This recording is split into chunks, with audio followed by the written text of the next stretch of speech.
చిత్తూరు జిల్లా కాణిపాకంలో తెలుగు తమ్ముళ్లు రెచ్చిపోయారు. తమకు వ్యతిరేకంగా జిల్లా కలెక్టర్కు ఫిర్యాదు చేశాడంటూ కాణిపాకం మాజీ సర్పంచ్ గోపీనాథ్పై దాడికి తెగబడ్డారు.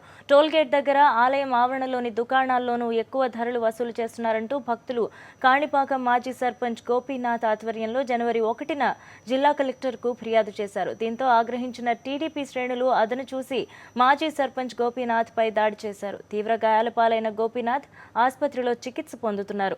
ప్రస్తుతం అతని పరిస్థితి విషమంగా ఉందని వైద్యులు తెలిపారు. అవినీతిపై పోరాడినందుకు టీడీపీ వాళ్లు దారుణంగా తనపై దాడి చేశారని గోపీనాథ్ ఆవేదన వ్యక్తం చేశారు.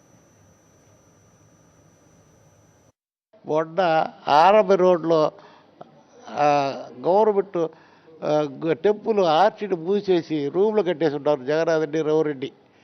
దాని మీద కలెక్టర్ దగ్గర మాట్లాడాడు, పిటిషన్ పెట్టాడు.